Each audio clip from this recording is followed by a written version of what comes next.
Muito obrigado, Bruno. E quero dar boa noite, né, boas-vindas aí a cada um de nós. É um grande prazer, na verdade, né, a gente poder estar aqui juntos, falando da palavra de Deus, nos edificando, voltando, né, os nossos corações, nossos pensamentos para Deus, né, para a Bíblia, e abrindo espaço, né, para que o Espírito de Deus trabalhe nos nossos corações. Então, vamos dar início, né, nosso segundo encontro dessa série. Eu queria fazer uma oração e, na sequência, a gente entra na segunda aula. Vamos orar juntos. Pai Santo, te louvamos, Pai, e de fato queremos converter, Pai, todo o nosso pensamento, todo o nosso coração a Ti, e humildemente pedimos ao Senhor, Pai, que o Senhor, nesse tempo aqui, fale aos nossos corações. Nós vamos ler a Tua palavra, vamos refletir sobre as Tuas Escrituras, Pai, aquilo que o Senhor quis deixar registrado para a gente, e que essa palavra viva possa fazer muita diferença no coração de cada um de nós nessa noite. Te agradeço muito pela presença de cada irmão, de cada irmã, e que a gente possa se sentir muito conectados, Pai, uns com os outros, por causa da presença do Senhor e da conexão contigo, pelo Espírito que habita em cada um de nós. Em nome de Cristo que nós oramos. Amém. Amém. Eu vou compartilhar aqui a tela para a gente dar início a esse segundo encontro, então. Como o Bruno falou, né, ele já fez aí uma breve recapitulação, né, desse primeiro encontro. Nós falamos sobre o Pai e o nosso relacionamento uns com os outros, e basicamente a gente viu isso mesmo, né, como o Bruno ressaltou, o amor do Pai para com Jesus Cristo fazia com que ele tivesse toda a liberdade, né, de servir ao próximo, de servir quem cruzasse ali o caminho dele. E a gente deixou essa pergunta, né, para reflexão. Jesus, ele, pela afirmação do Pai, pela comunhão com o Pai, ele tinha uma certeza absoluta, né, do lugar dele na história, na ordem da criação. E pela revelação de Deus, né, para nós, na Bíblia, a gente pode ter essa mesma segurança, né? E quando a gente caminha nessa direção, a gente também tem a mesma liberdade, né, de servir ao próximo.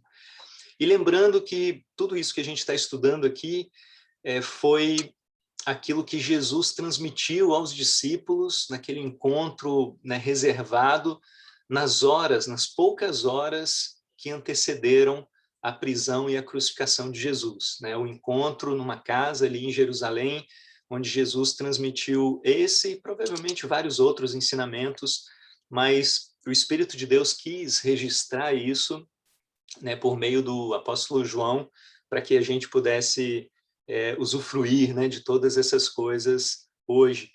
Então, a partir de agora, a gente vai dar início, né, ao segundo encontro. Vamos falar de João, capítulo 15, né, a videira verdadeira, e vamos tratar do nosso relacionamento com Cristo e como o Pai nos ajuda a nos relacionarmos e a termos comunhão, né, íntima, profunda com nosso Senhor e Salvador Jesus Cristo. A gente falou no primeiro encontro também, né, Jesus, ele se voltou para os discípulos nessas horas e nessas últimas conversas com eles antes da crucificação, procurando revelar o Pai, né, procurando ajudá-los no relacionamento com o Pai. E a gente pode, sem dúvida, usufruir muito, né, de tudo isso. Então, basicamente, esse é o tema de hoje, né, o Pai e o nosso relacionamento com Cristo. E como a gente fez no primeiro encontro, né, eu queria trazer esse versículo introdutório aqui, né, que Paulo usa muito essa expressão, né, o Deus e Pai de nosso Senhor Jesus Cristo. Então, Jesus, como ser humano, né, que era, né, 100% homem, 100% Deus, mas na sua qualidade humana, ele nos ensina, né? Ele se torna um modelo de como nós podemos nos relacionar com o nosso Pai, com o nosso Deus. Então, o nosso Deus é esse Deus e Pai do nosso Senhor Jesus Cristo. E aqui Paulo, em Efésios capítulo 1, versículo 3, né, ele fala: bendito seja o Deus e Pai do nosso Senhor Jesus Cristo, que nos abençoou com todas as bênçãos espirituais nas regiões celestiais em Cristo. Então, ao mesmo tempo que Cristo é o mediador, né, do nosso relacionamento com o Pai, por meio do Espírito, nos conduz a Cristo e nos ajuda a conhecer e a ter um relacionamento cada vez mais profundo com o Deus que se tornou ser humano, que encarnou na figura do nosso Senhor e Salvador Jesus Cristo. Nós vamos entrar nesse texto base, né, que Jesus, nessas conversas, como era hábito dele, né, como ele gostava muito de fazer, ele ensina para os discípulos também por meio de uma metáfora, né? E essa parábola, né, essa metáfora da videira, a gente vai juntos aqui nesses minutos estudarmos. Então, eu coloquei o texto bíblico, né, dos versículos 1 a 17 do capítulo 15 nesses slides. Então, eu queria convidar você, né, nós lermos juntos aqui e você se atentar, né, completamente à palavra de Deus agora, voltar o coração realmente para esse texto bíblico, para que o Espírito vá desde já trazendo, né, algumas coisas que ele quer comunicar, né, para mim, para você, ao longo desse tempo aqui. E a Bíblia diz assim, então: eu sou a videira verdadeira e meu pai é o agricultor, Jesus falou. Todo ramo que estando em mim não dá fruto, ele corta. E todo que dá fruto, ele poda, para que dê mais fruto ainda. Vocês já estão limpos pela palavra que lhes tenho falado. Permaneçam em mim, e eu permanecerei em vocês. Nenhum ramo pode dar fruto por si mesmo, se não permanecer na videira. Vocês também não podem dar fruto, se não permanecerem em mim. Eu sou a videira, vocês são os ramos. Se alguém permanecer em mim e eu nele, esse dá muito fruto, pois sem mim vocês não podem fazer coisa alguma. Se alguém não permanecer em mim, será como o ramo que é jogado fora e seca. Tais ramos são apanhados, lançados ao fogo e queimados. Se vocês permanecerem em mim e as minhas palavras permanecerem em vocês, pedirão o que quiserem e lhes será concedido. Meu Pai é glorificado pelo fato de vocês darem muito fruto, e assim serão meus discípulos. Desculpa, acabei não passando o slide aqui, né? Estou lendo em outro aplicativo aqui. Mas aqui tem, entre o versículo 8 e o versículo 9, a gente colocou propositalmente, né, uma linha, porque a gente vai estudar essa parábola, né, como a metáfora nesses 8 primeiros versículos, né, e a partir do versículo 9, a aplicação dessa metáfora que Jesus faz ali com seus discípulos. Então, continuando do 9, ele diz assim: como o Pai me amou, assim eu os amei. Permaneçam no meu amor. Se vocês obedecerem aos meus mandamentos, permanecerão no meu amor, assim como tenho obedecido aos mandamentos de meu Pai, e em seu amor permaneço. Tenho-lhes dito estas palavras para que a minha alegria esteja em vocês e a alegria de vocês seja completa. O meu mandamento é este: amem-se uns aos outros, como eu os amei. Ninguém tem maior amor do que aquele que dá a sua vida pelos seus amigos. Vocês serão meus amigos se fizerem o que eu lhes ordeno. Já não os chamo servos, porque o servo não sabe o que o seu senhor faz. Em vez disso, eu os tenho chamado amigos, porque tudo que eu ouvi de meu pai, eu lhes tornei conhecido. Vocês não me escolheram, mas eu os escolhi para irem e darem fruto, fruto que permaneça, a fim de que o Pai lhes conceda o que pedirem em meu nome.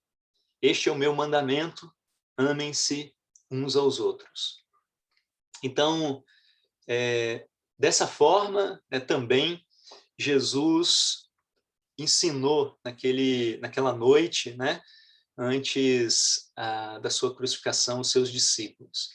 E aqui eu gostaria de sintetizar essa parábola, nessa tabela aqui, nesse quadro, e trazer para a gente ter uma visão geral, desse texto que a gente leu, por meio de alguns pontos assim de descrição. Por exemplo, Jesus fala de um tema geral nesses 17 versículos aqui que a gente leu. E o tema geral é esse, o Pai e a nossa união com Cristo, que é exatamente o tema do nosso encontro aqui hoje. Vamos tratar sobre isso, do início ao fim. E isso fica muito claro quando, nos primeiros versículos, que é a metáfora, Jesus fala: eu sou a videira e vocês são os ramos. Então, essa é a imagem que Jesus cria, de uma videira, é uma parreira, onde ele é o tronco, ele é a parte principal, dessa árvore, e nós somos os ramos, e especialmente cada um de nós, somos ramos enxertados nessa videira da vida, temos vida por meio da nossa conexão com Cristo, conexão com essa videira. A aplicação disso, a gente vê no versículo 9, como o Pai me amou, assim eu os amei. O que faz a conexão entre nós e Cristo é o amor de Cristo por nós e é o nosso amor por Cristo. Mas nós só amamos Cristo porque ele nos amou primeiro. Então, esse é o tema geral, descrito em todo esse diálogo ali de Jesus com os discípulos. A metáfora traz uma ação principal, que é a ação de permanecer. Nós, como galhos, como ramos, temos que permanecer na videira, porque senão a gente vai secar e a gente vai se perder. Não teremos mais função. E Jesus fala isso no versículo 4, ramos, permaneçam em mim, e eu, que sou a videira, permanecerei em vocês. E a aplicação disso, ele traz também no versículo 9, permaneçam no meu amor, como eu permaneço no amor do Pai. Já que essa conexão entre nós e Cristo se dá por meio do amor, nós precisamos permanecer nesse amor. E essa é a ação que Jesus, do início ao fim, chama os discípulos a terem firmemente no coração, e é o que ele nos chama igualmente a fazer hoje. E aí tem uma consequência, se nós realmente nos conectamos com Cristo, temos comunhão profunda com Cristo, e isso é algo permanente, algo contínuo, naturalmente a gente vai produzir frutos. O galho saudável que está unido à videira, ele na estação certa, no tempo certo, ele vai dar os frutos como é próprio da videira. E ele fala no versículo 5, na parte da metáfora, ele fala: esse ramo, esse dá muito fruto, porque sem mim, que sou a videira, vocês não podem fazer coisa alguma. O ramo, o galho, sem estar conectado à videira, ele não produz fruto. Ele não pode fazer absolutamente nada por ele mesmo. Mas tudo que ele produz, tudo de bom que ele gera, vem da conexão dele com a videira e da seiva, dos nutrientes que ele recebe ali da videira. E a aplicação disso, ele traz no versículo 16, dizendo: eu os escolhi para que vocês possam ir e dar muito fruto, fruto que permaneça, bons frutos que permaneçam. E ele não para só aí, ele fala: bom, já que para a gente permanecer em Cristo, e dar frutos, esse é o chamado de Deus, esse é o chamado do Pai para nós, e o Pai é o agricultor, que cuida de tudo isso. Quais são os meios, como que a gente pode cumprir hoje na nossa vida essa ação principal de permanecer em Cristo? E ele fala de duas coisas, da obediência à palavra e da oração. Então, no versículo 3, né, ele diz, olha, vocês que são os ramos já estão limpos pela palavra que tenho falado. E aí, na aplicação do versículo 10, ele diz, se vocês obedecerem aos meus mandamentos, vocês permanecerão no meu amor. Então, é condição da nossa permanência em Cristo a nossa obediência, a observância por parte de cada um de nós dos ensinamentos do nosso Senhor Jesus Cristo. E de igual forma, ele traz a oração, né? Ele fala, vocês, né, que são os ramos, pedirão o que quiserem e lhes será concedido pela videira. Né? Toda a necessidade do ramo, a necessidade de nutriente, né? A necessidade de água, a necessidade de qualquer coisa ali para que ele se mantenha saudável, ele vai comunicar isso diretamente para a videira, e a videira, né, que está enraizada em bom solo, vai propiciar para o ramo tudo o que ele precisa. E a aplicação disso, no versículo 16, ele fala, a fim de que o Pai lhes conceda o que pedirem em meu nome, né, por meio da oração, por meio da expressão do nosso coração e de nós ouvirmos, né, a voz de Deus no íntimo do nosso ser. Então, em linhas gerais, né, esse quadro traz os aspectos principais do que Jesus ensinou naquele momento para os discípulos. Né? O tema geral, a ação principal de permanecer, a consequência dos frutos, como nós podemos permanecer por meio da palavra e da oração.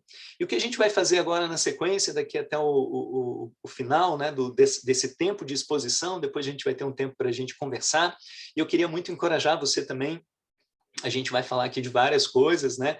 Então, aquilo que te chamar a atenção, anota para você não esquecer, e aí no final a gente vai ter um tempinho para conversarmos, né, sobre tudo isso e compartilharmos aquilo que Deus está falando aos nossos corações. Então, a gente começa daqui, né, do tema geral, que é a videira, né, Jesus começa essa parábola dizendo, eu sou a videira verdadeira, meu pai é o agricultor.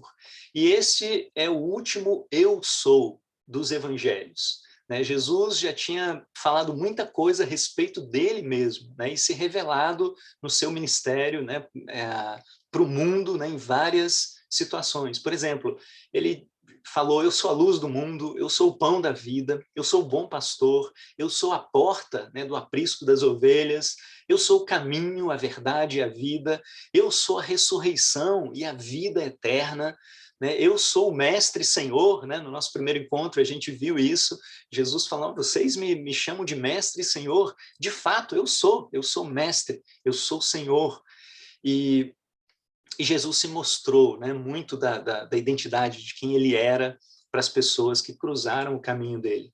Aqui é o último eu sou das Escrituras, e esse último eu sou a videira verdadeira, ele prossegue, né, e acrescenta esse complemento aí. Né? Eu sou a videira verdadeira e o meu pai é o agricultor.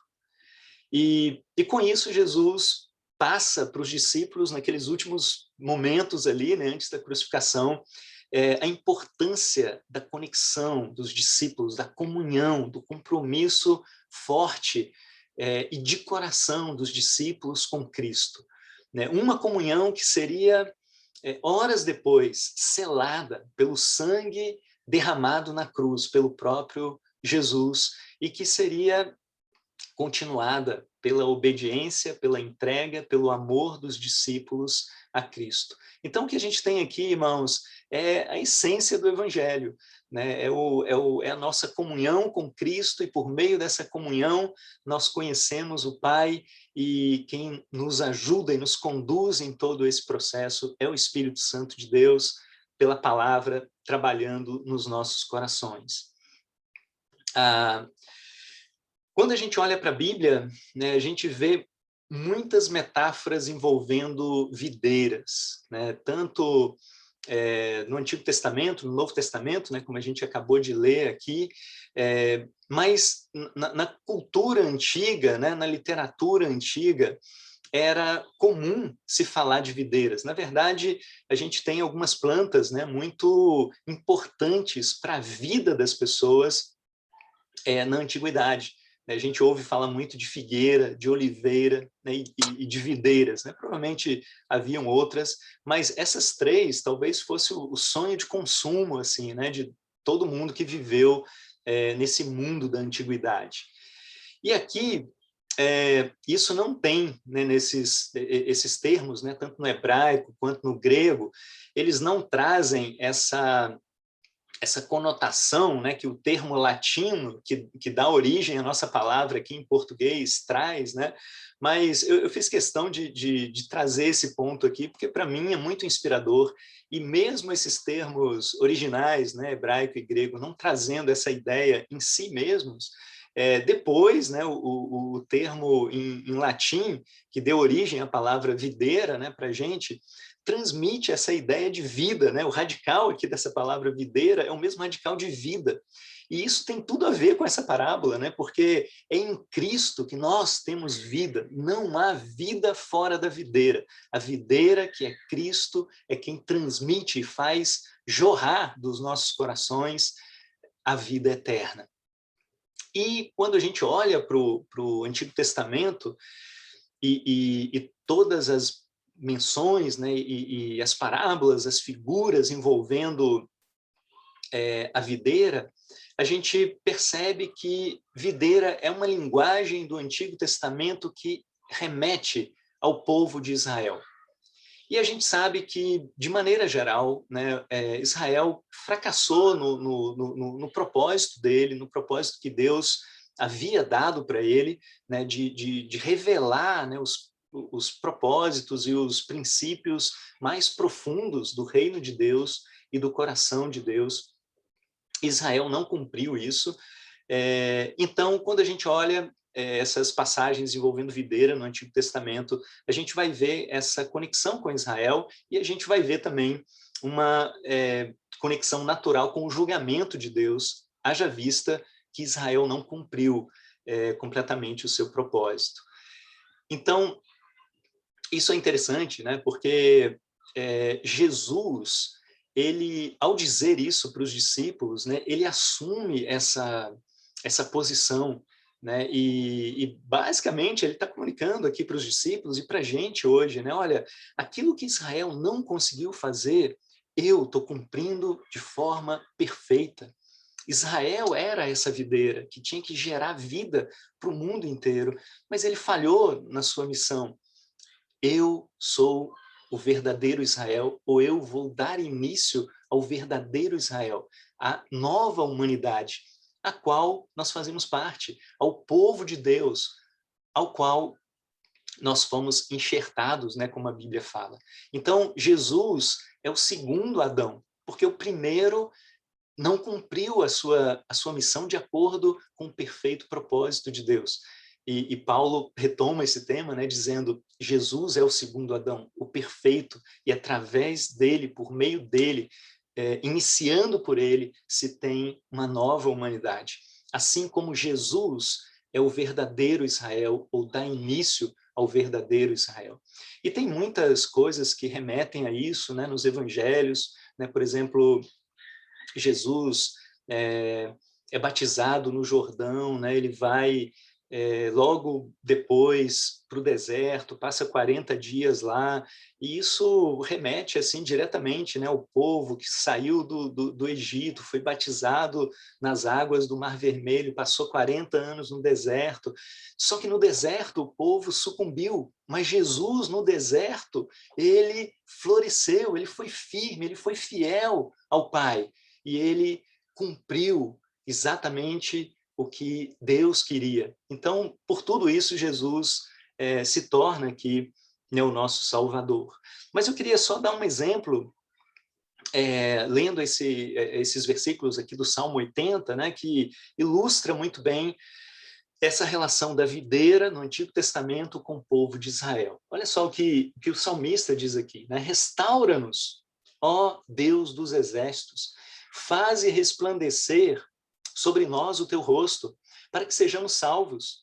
Do Egito trouxeste uma videira Que videira foi essa, né? Foi o povo, né? O povo de Israel. Do Egito trouxeste uma videira, expulsaste as nações e a plantaste. Volta-te para nós, ó Deus dos exércitos. Dos altos céus, olha e vê. Toma conta desta videira, da raiz que a tua mão direita plantou, do filho, né? Esse termo em hebraico quer dizer tronco ou ramo, né? Do filho que para ti fizeste crescer. Tua videira foi derrubada, como lixo foi consumida pelo fogo.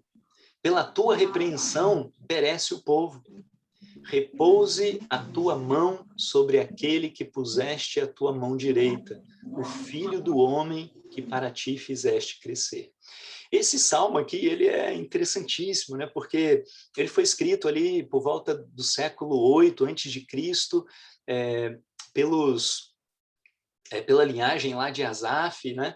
E ele foi escrito no momento em que a Síria levou cativo as 10 tribos do norte, e permanecendo só Judá, que logo depois, né, ou décadas depois, cairia sob o domínio babilônico.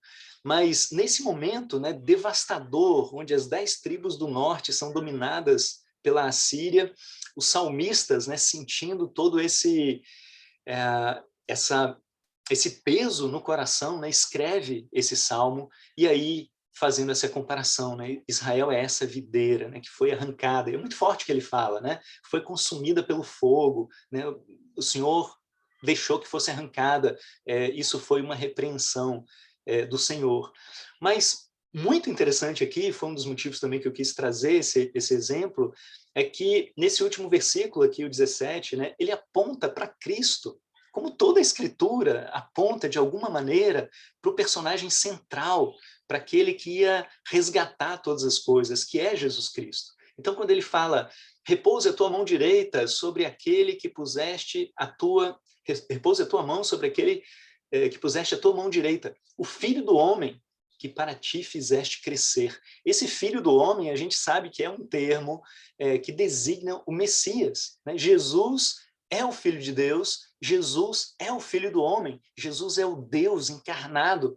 Então, o salmista, de uma forma profética, ele aponta para Jesus Cristo, que viria lá quase 750 anos depois, né?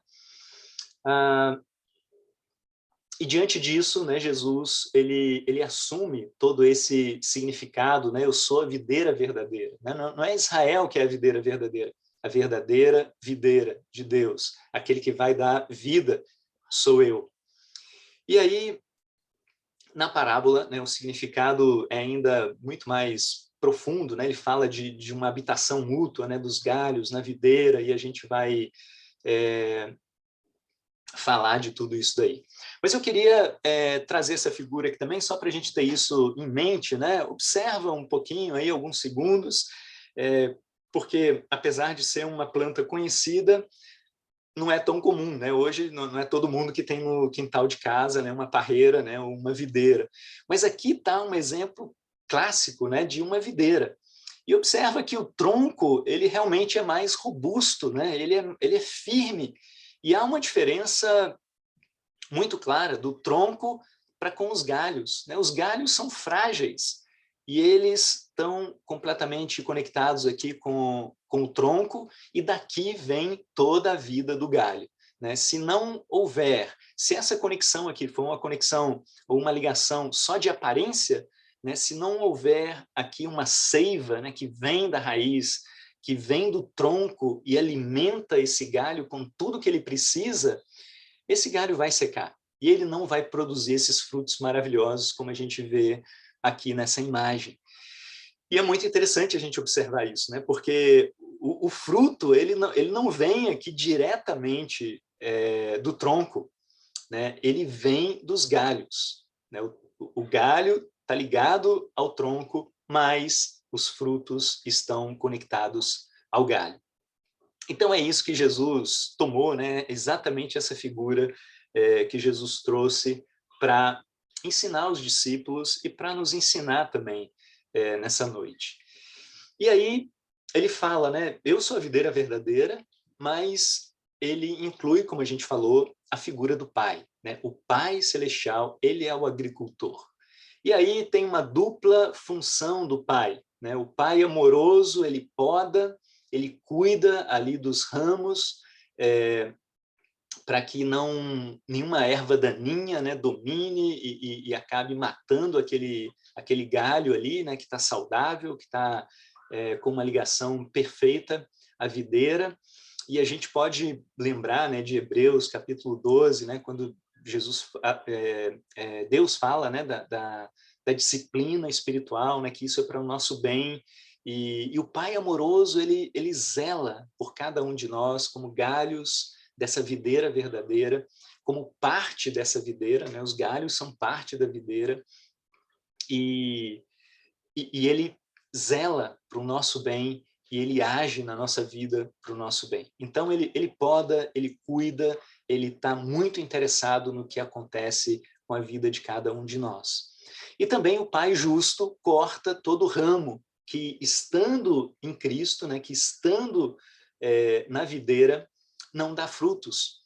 E isso é uma coisa interessante, né? Porque Deus não é contra nós. Ao contrário, Deus trabalha o tempo todo a nosso favor, né? E o galho que o Pai tira da videira é aquele que já não tem uma ligação verdadeira com a videira. É um galho que já está morto, né? Que não está produzindo fruto, porque o galho que tem uma ligação perfeita, né, que tem uma conexão ali com a videira, esse naturalmente ele vai dar fruto, porque é isso que ele faz, essa é a função dele. Então, o fruto é apenas uma consequência daquele que está ligado à videira, né? O galho não sai atrás de produzir fruto para garantir a permanência dele na videira. Não, é o contrário. Ele simplesmente permanece na videira, e aí a consequência disso são os frutos que vêm. E aqui tem tem um jogo de palavras, né, no grego que a gente não tem no português, né, mas é uma sonoridade que traz uma conexão entre essas palavras aqui. Mas o fato é que o Pai corta, né, o Pai poda, e nós, como discípulos, ficamos limpos. E a ferramenta, né, utilizada pelo Pai em todo esse processo é a palavra de Jesus Cristo, né, a palavra de Deus. Então, hoje, por meio do Espírito, Deus age na nossa vida, né, para nos moldar, para nos podar, para nos dar cada vez uma aparência maior de Cristo em nós, utilizando a sua palavra. E a palavra aplicada ao nosso dia a dia, né? A palavra aplicada àquilo que a gente vive, aquilo que nós enfrentamos, né? Então, como a gente estava falando no início, né? Às vezes é a gastrite, às vezes é o conflito familiar, às vezes é o problema no trabalho, às vezes são questões no âmbito da igreja, às vezes são questões com as nossas próprias emoções. Sejam o que for, né, que a gente está vivendo, o nosso crescimento e a nossa saúde espiritual vem da aplicação da palavra de Deus à nossa vida. E assim o Pai cuida e Ele nos ajuda a permanecermos firmes em Cristo. A ação principal é justamente essa, permanecer, né? Deus nos leva a Cristo e Ele nos chama a permanecermos firmes ao longo de toda a caminhada nessa terra, ficarmos firmes na nossa comunhão com o Senhor Jesus. E o versículo 4, que a gente leu, né, relendo novamente aqui, ele diz o seguinte: permaneçam em mim e eu permanecerei em vocês. Nenhum ramo pode dar fruto por si mesmo, se não permanecer na videira. Vocês também não podem dar fruto se não permanecerem em mim. Basicamente, há uma discussão aqui, né, sobre o significado desse permaneçam em mim, eu permanecerei em vocês. E o grego, né, o texto original, ele dá margem para 3 tipos de interpretação né, uma interpretação comparativa, né, do tipo, olha, à medida que que vocês permanecerem em mim, eu vou permanecer em vocês, uma interpretação imperativa, né, como Deus dando uma ordem para nós permanecermos em Cristo e uma ordem para Cristo permanecer em nós.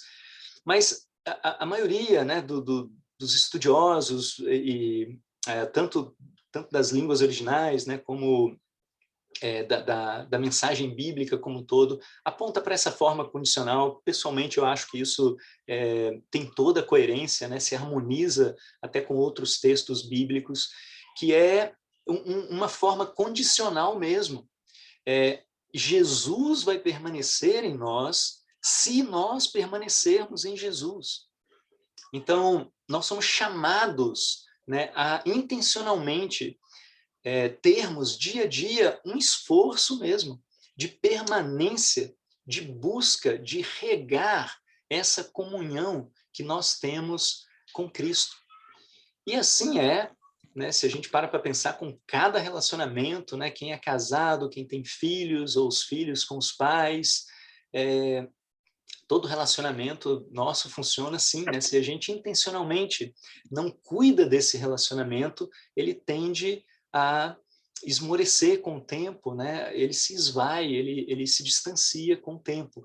Então, nós somos chamados a permanecer em Cristo, e assim Cristo, ele permanece em nós. E uma observação que eu acho importante, né? Bom, isso se conecta, né, com Tiago 4:8, né, quando Tiago ele fala: aproximem-se de Deus e Deus se aproximará de vocês, né? Permaneçam em Cristo, Cristo vai permanecer em vocês. Nós somos chamados a isso, e é uma responsabilidade pessoal aqui de cada um de nós, mas isso não quer dizer, né, que do início ao fim todo o trabalho não seja feito por Deus, porque né? É Deus que nos leva a Cristo, é o trabalho de Deus, do Espírito, que faz brotar em nós uma fé salvífica. É o Espírito que nos conduz ao arrependimento, é o Espírito que nos conduz à perseverança na fé, à maturidade. Toda a nossa vida cristã, do início ao fim, é por meio de Cristo, mediante a palavra, mediante o Espírito. Por isso que não há mérito nenhum da nossa parte ou glória nenhuma para qualquer um de nós nessa permanência em Cristo. Mas, por outro lado, é como você fazer aniversário e alguém preparar com todo zelo, né, com todo carinho, um presente maravilhoso, né, e embrulhar e chegar a você e oferecer esse presente com todo amor, com todo carinho, e eu e você, diante desse presente magnífico, ficarmos de braços cruzados, né? Apesar do preparo, apesar do esforço, apesar do plano, apesar da realidade do presente, se eu permanecer de braços cruzados, ele nunca vai ser meu. Eu preciso me apropriar, eu preciso abraçar, eu preciso abrir esse pacote, eu preciso usufruir desse presente maravilhoso que me é ofertado gratuitamente. Esse é o chamado de Deus para cada um de nós. E quando espiritualmente, né, a gente pratica algo semelhante, aí aflora a gratidão no nosso coração, e tudo que a gente faz é em virtude desse amor, dessa gratidão que vem porque Deus nos amou primeiro.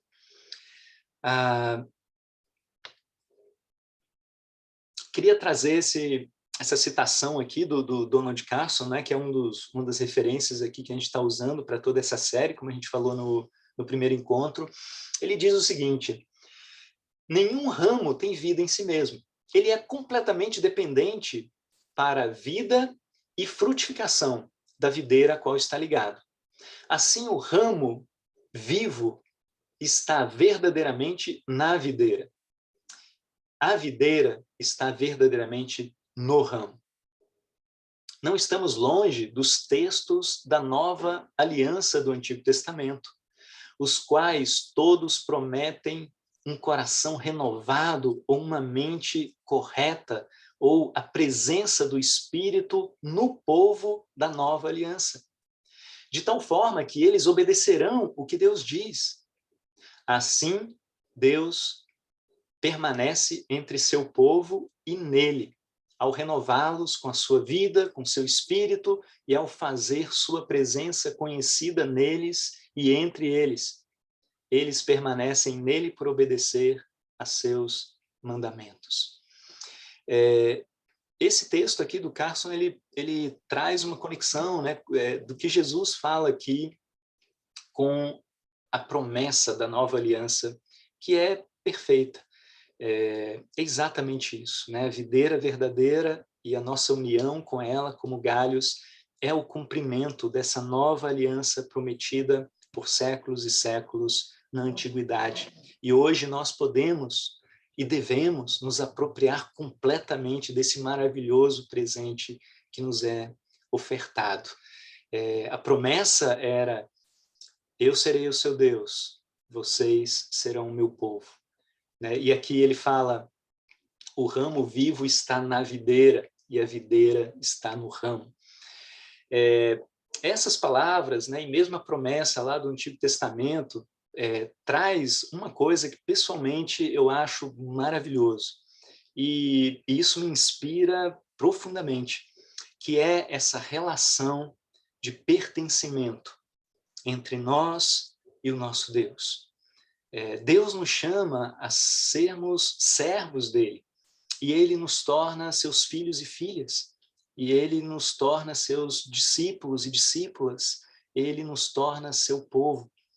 Então, na qualidade de todas essas coisas que nós falamos aqui, nós somos de Deus, nós pertencemos a Deus, somos povo de Deus, filhos de Deus, filhas de Deus, discípulos de Deus, servos de Deus. Moramos na casa do Pai, porque Ele nos acolheu.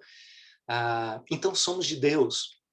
Mas, ao mesmo tempo, isso automaticamente faz com que Deus seja nosso. Nós pertencemos a Deus, mas Deus pertence a nós, porque essa é a promessa dele. Eu vou ser o seu Deus. Eu vou ser o seu Pai. Eu vou ser o seu Senhor. Eu vou ser o seu mestre. Então, no exato momento em que nós nos tornamos filhos e filhas de Deus, ele se torna nosso Pai. No exato momento em que nós nos tornamos servos de Deus, ele se torna nosso Senhor. E assim, para cada aspecto da vida cristã que a gente imaginar. Nós somos de Deus, mas o nosso Deus é nosso. Ele é o nosso Deus. Essa relação de pertencimento que fica tão clara nessa metáfora da videira, né? Os ramos na videira, mas a videira está também nos ramos, né? Por meio dessa conexão completa. Demonstra essa realidade espiritual que, para mim, é fantástica e inspira demais. Indo em frente, né, a gente viu, né, o princípio lá da união com Cristo, a ação principal, que é a permanência. Se a gente permanece em Cristo, o que acontece? A consequência são os frutos. Permaneceu em Cristo, nós daremos fruto. E é isso que Jesus traz aqui. Eu sou a videira verdadeira, vocês são os ramos. Se alguém permanecer em mim e eu nele, esse dá muito fruto. Pois sem mim, vocês não podem fazer coisa alguma.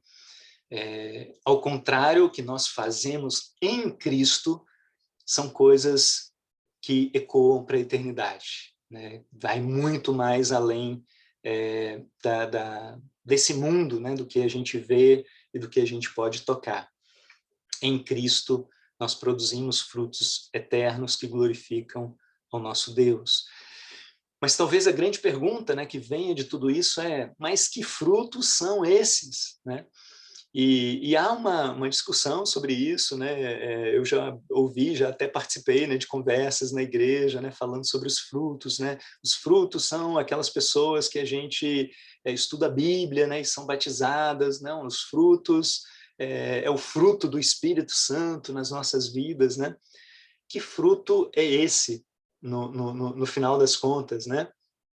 E aí eu queria já, né, de imediato, trazer um texto, né, também do Donald Carson, que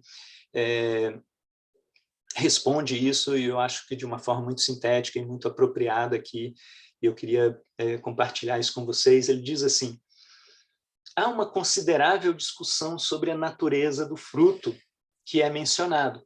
O fruto, afirmam, é a obediência, ou os novos convertidos, ou o amor, ou o caráter cristão.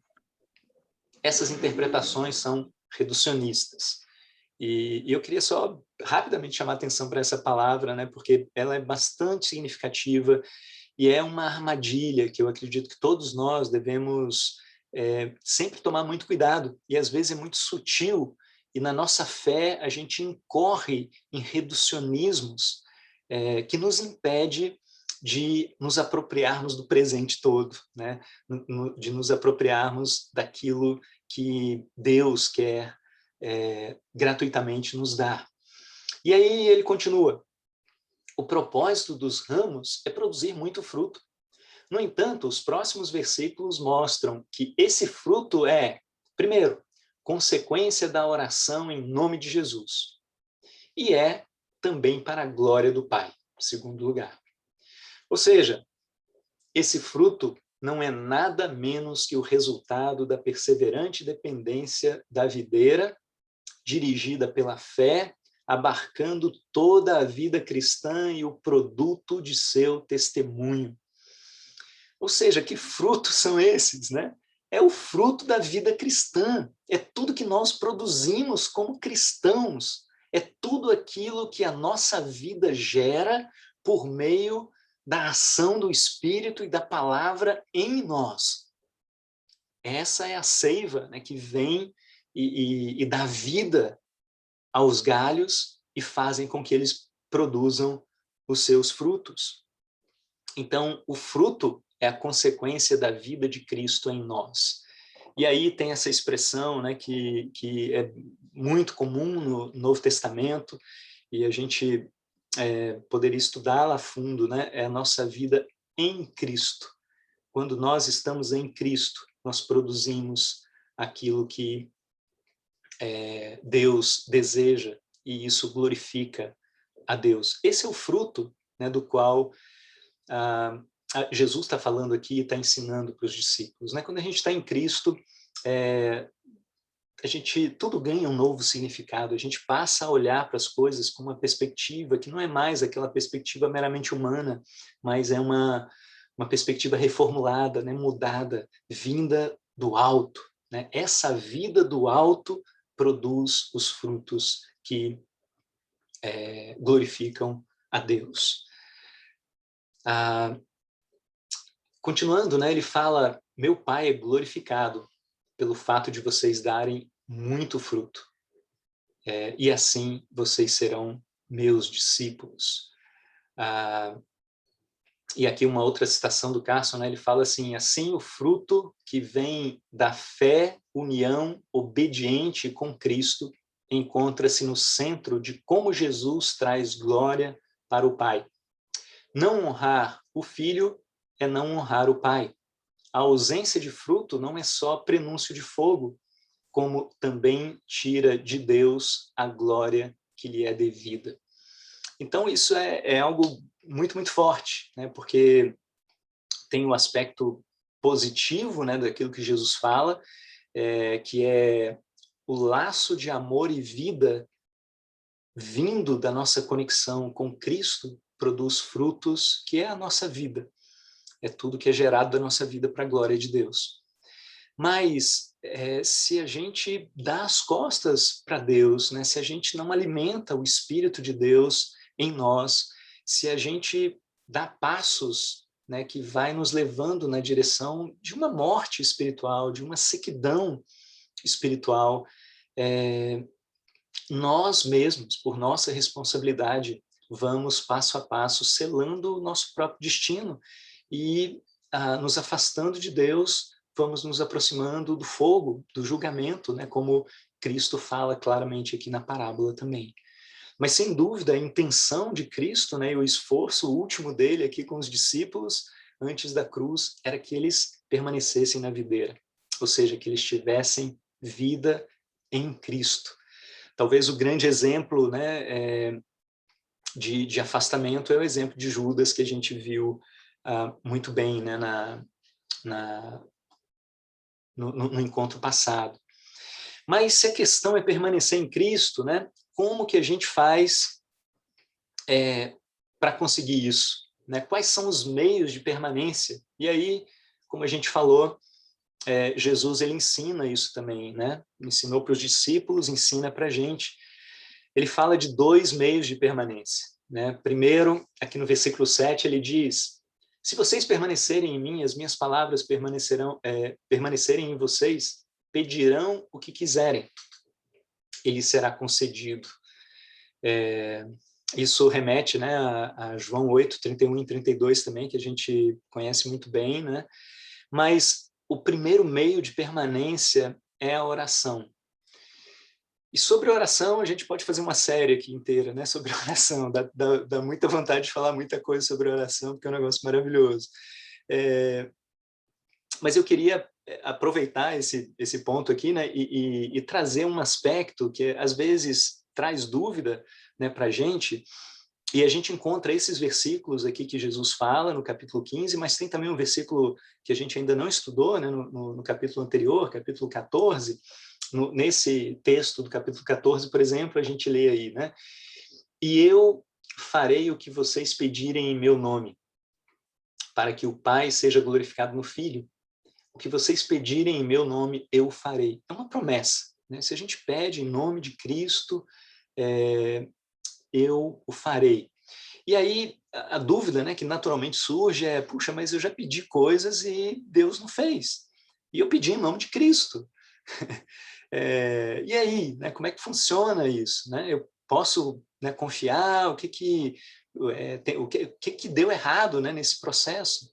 Ou tem orações que eu entendo que Deus nem me respondeu ainda, né? Eu tenho orado, eu já orei no passado.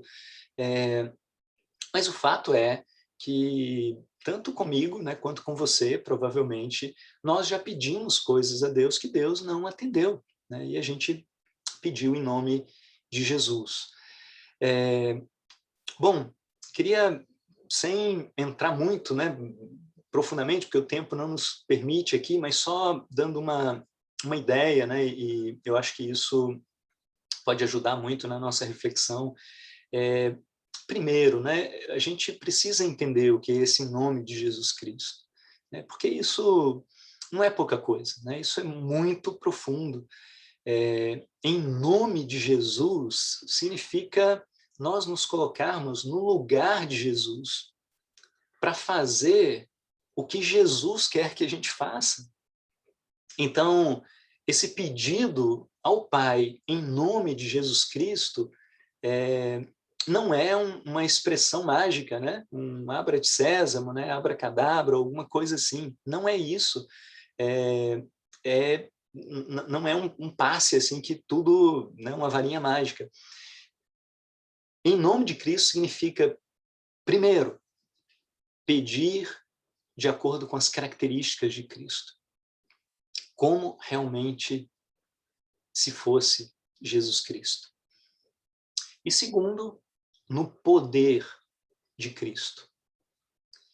Então, esse é o nosso desafio de maturidade, né, de integridade, de crescimento na vida espiritual. É nós termos um crescimento, né, na comunhão com Cristo, que a nossa vontade, ou o que a gente ouve no coração, né, pelo Espírito, pela palavra, vão coincidir completamente com a vontade de Cristo, e a gente vai fazer esses pedidos ao Pai, que vai atendê-los pelo poder do próprio Cristo. Né? 1 João, capítulo 5, versículo 14, né, ele fala: essa é a confiança que temos ao nos aproximarmos de Deus, se pedirmos alguma coisa de acordo com a sua vontade, ele nos ouve. Então, primeira coisa é isso, né? Segundo, tem muita coisa do que a gente pode pensar, né? E sinceramente dá vontade de falar outras coisas, talvez se for o caso a gente pode falar né, na hora do convívio, né? Mas se a gente pensa assim, Deus, ele é o único que tem a visão completa de todas as coisas, né? A gente não tem. Então, fica muito complicado até a gente, pela nossa limitação, pedir alguma coisa de uma forma acertada algumas vezes.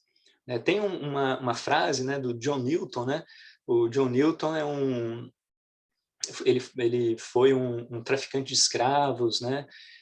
Lá século XVII, né, por aí, e ele se converteu depois, né, a Cristo, trabalhou muito lá na Inglaterra, né, pela abolição, né, da escravidão e tudo mais, mas ele genuinamente, né, se converteu ali a Cristo. Uma das coisas que ele fala, né, sobre isso é o seguinte: Deus dá a você o que você deveria pedir se soubesse de todas as coisas que Deus sabe. Então é isso, né? Às vezes a gente não tem nem a condição, né, de pedir a coisa acertada por causa da nossa própria limitação. Mas, por outro lado, a gente pode contar, sem dúvida, né, com esse testemunho interno do Espírito, né? A gente vai falar mais sobre isso também no próximo encontro. O Espírito de Deus nos guia, né? A palavra de Deus é um grande parâmetro, né, para as nossas orações. Mas a gente pode pensar em coisas, imagina, se o próprio Jesus, né, pegando só esse exemplo aqui, Jesus teve uma oração que o Pai não respondeu, que é no Getsemane, né? Pai, se possível, afasta de mim esse cálice. Mas seja feita a tua vontade. Ele foi completamente entregue, né, à vontade do Pai naquele momento. Mas o Pai não atendeu aquele pedido, né, de Jesus naquele momento. Mas imagina, né? Imagina se ele atendesse. Bom, Jesus não passaria pelo sofrimento da cruz, né, pela humilhação que ele passou. E seria isso. Né? E todos nós estaríamos condenados. Mas o Pai não atendeu. E Jesus tomou o cálice. E passou pela cruz. E passou pela humilhação. E o que aconteceu? Ele foi ressuscitado. Ele está acima de todo o poder, né? Ele tem toda a glória, ele está à direita do Pai, né? Com toda a glória, com todo o poder. E junto com ele estamos todos nós, que fomos salvos pelo sangue dele. Então, quando Deus não responde uma oração que a gente faz, a gente, na verdade, não tem a mínima ideia, né, do que está acontecendo, da amplitude, né, e da visão que Deus tem. Mas o fato Deus nos ama, né, e é aí que precisa estar a nossa verdadeira confiança, a nossa verdadeira entrega. E Paulo fala sobre isso, né? Se Deus foi capaz de dar Jesus Cristo por nós, será que ele vai reter alguma coisa? Será que ele vai deixar de nos conceder alguma coisa?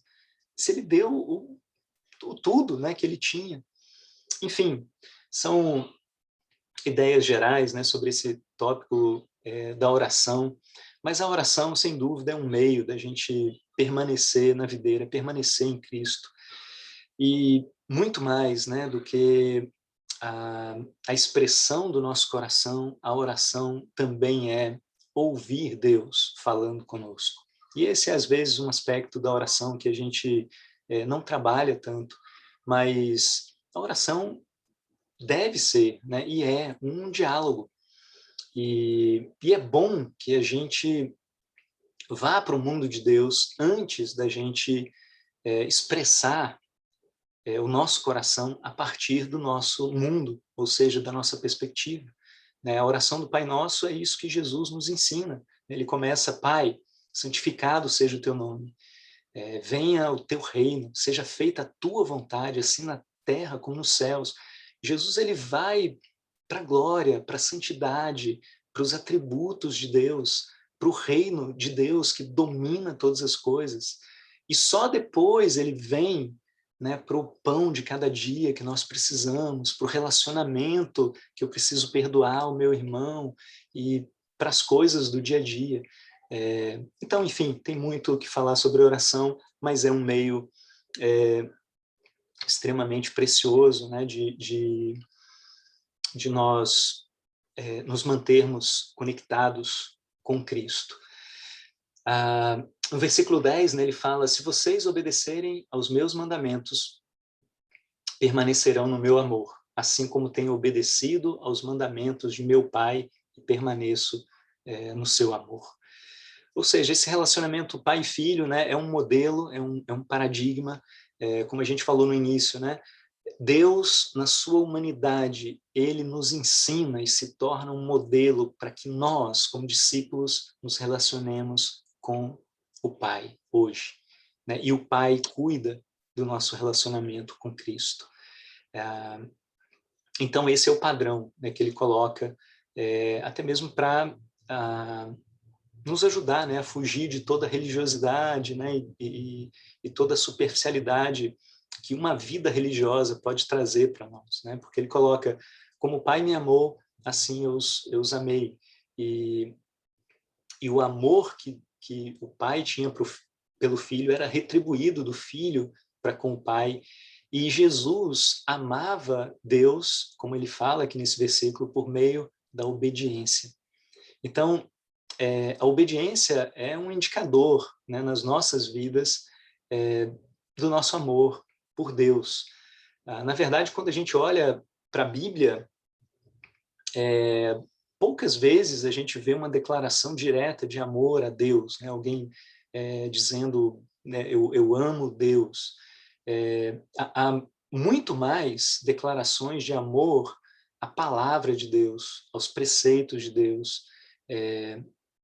porque quando a gente ama a palavra de Deus, a gente está amando a Deus. E a gente ama a palavra de Deus a partir do momento que a gente coloca o nosso coração para conhecê-la e a gente guarda para obedecê-la na nossa vida prática, no nosso dia a dia. Isso é uma demonstração, né, genuína do nosso amor a Deus.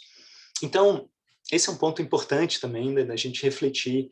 A obediência não vem para conquistarmos o amor de Deus por nós, ou para gerarmos amor a Deus em nossos corações. Não se trata disso, né? A obediência é fruto do nosso amor por Deus. E nós amamos a Deus porque Ele nos amou primeiro. Então, quando a gente tem dificuldade para obedecer um mandamento de Deus, o caminho espiritual é nós olharmos para o quanto Deus nos amou e provou esse amor para com a nossa vida. Porque quanto mais convencidos, quanto mais maravilhados eu e você estivermos do grande amor que Deus tem por nós, nós vamos voluntariamente, espontaneamente, né, intencionalmente, com uma decisão pessoal, sem qualquer tipo de pressão de qualquer canto. Eu quero obedecer, eu quero agradar, eu quero caminhar segundo Deus. Por quê? Porque eu amo Deus. Mas por quê? Porque Ele me amou e se entregou por mim. Né? Esse é todo o contexto da vida cristã. Então, a gente observa que um amor genuíno a Deus, ele é mostrado pelo amor a Cristo. Né? Por quê? Porque Cristo é a revelação visível do Deus invisível. Então, olhando para Cristo, amando a Cristo, nós demonstramos nosso amor a Deus. O amor genuíno a Deus nos leva à obediência, nos leva a uma vida de oração. Né? É prazeroso passar tempo diante de pessoas que nós amamos. É uma alegria, é um bálsamo. E um amor genuíno a Deus nos conduz também ao amor ao próximo. Né? São coisas, João mostra isso muito bem, né? Especialmente nas cartas, são coisas completamente conectadas. Eu não posso amar a Deus que eu não vejo se eu não amo o meu irmão, né? Que está ao meu lado. E aqui eu queria, né, finalizar nesses últimos minutos, fazendo aqui uma conclusão, né, sobre essa parábola da videira. E Jesus fala de uma maneira muito semelhante, né, ao encontro passado que a gente viu, né, quando ele fala agora, no capítulo 13, né, ele fala agora, se vocês sabem essas coisas, felizes serão se as praticarem. Né? Aqui Jesus fala, tenho-lhes dito isso para que a minha alegria esteja em vocês e a alegria de vocês seja completa. Ou seja, o propósito de Jesus é estar ali com os discípulos, a ensinar todas essas coisas. O propósito de Jesus hoje, comigo e com você, é encher o nosso coração de alegria. E uma alegria verdadeira, uma alegria que é fruto do Espírito Santo nas nossas vidas. Aqui mais uma citação, né, do Donald Carson. Ele fala, a alegria humana em um mundo arruinado será no máximo efêmera, rasa, incompleta, até que a existência humana seja surpreendida por uma experiência do amor de Deus em Cristo Jesus, o amor para o qual nós somos criados, um amor mútuo que resulta em obediência sem restrição. Esse amor nos leva a amar uns aos outros. Né? Aqui a gente tem os versículos finais aqui, né, da aplicação de Jesus com a metáfora da videira. Amem-se uns aos outros como eu os amei. Né? Ninguém tem maior amor do que esse, né, de dar a vida pelos seus amigos. Vocês são meus amigos se vocês me obedecerem. E o versículo 15, né, ele encerra falando, já não os chamo servos, porque o servo não sabe o que o seu senhor faz, em vez disso tenho chamado amigos, porque tudo que eu ouvi de meu pai, eu lhes tornei conhecido. Essa é para onde Jesus quer levar cada um de nós, né? Para esse relacionamento de amizade com ele, né? Que privilégio, né? Ele quer falar conosco, ele quer compartilhar conosco os grandiosos planos que ele tem. Ele quer dividir isso conosco. Ele fez isso com os discípulos, né? A revelação de Deus chegou num clímax ali com Cristo e com a crucificação, e a sabedoria de Deus, né, se tornou conhecida de uma maneira magnífica. Mas, enfatizando esse ponto, né, a obediência não nos faz amigos de Cristo. A obediência nos caracteriza como amigos dele. O amigo de Jesus é quem lhe obedece.